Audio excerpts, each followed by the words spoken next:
Here we are in our Object Lab exhibition for a course I teach here at Williams called the Feminist Poetry Movement.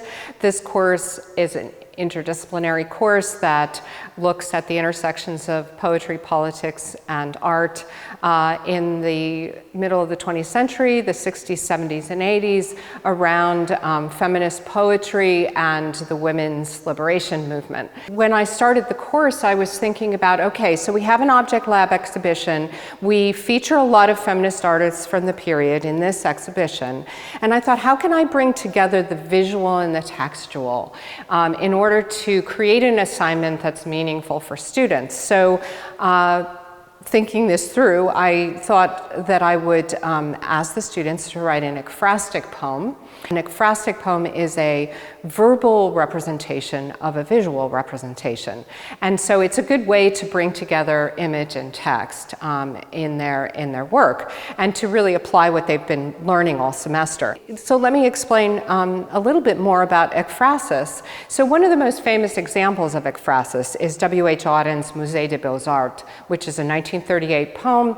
And right at the beginning of that poem, it's very clear what Auden is talking about. He says, about suffering, they were never wrong, the old masters. And then he focuses on Bruegel's 1560 painting Landscape with the Fall of Icarus, which he describes in the poem, which he mentions in the poem, and which he uses to think about how suffering can sometimes be hidden in plain sight.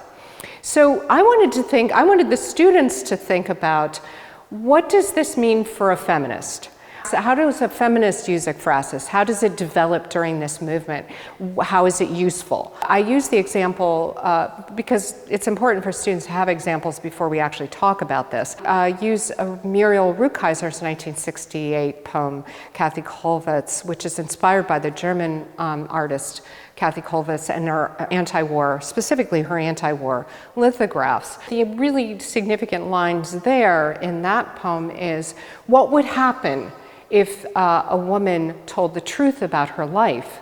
The world would split open. And so Rukeyser really uses Kollwitz's art to think about that question and answer. Then we, after the students have studied some of those things, we come into the Object Lab and we start to work with the artwork here. And then the students choose a photograph or whatever it is in the exhibition, and they write their own ekphrastic poems about it. It's a great application of what they're learning in class. And then the final class period, we come back into the Object Lab, and some of the students volunteer to read their ekphrastic poems, and they stand in front of their artwork and they read them, and it's this kind of wonderful celebratory event, a culmination of the course experience. And it's amazing how much you can put into an ekphrastic poem of what they learned during the semester and still make it good poetry. There's been many great examples.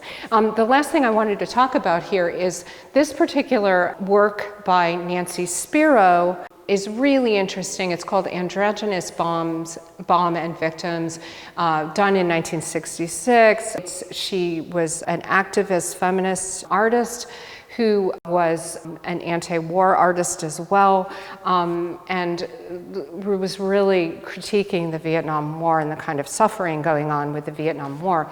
There's a poem by Denise Levertov, which we also do in class, called Life at War. That's also the same year as Nancy Spiro's poem, 1966, or Nancy Spiro's art.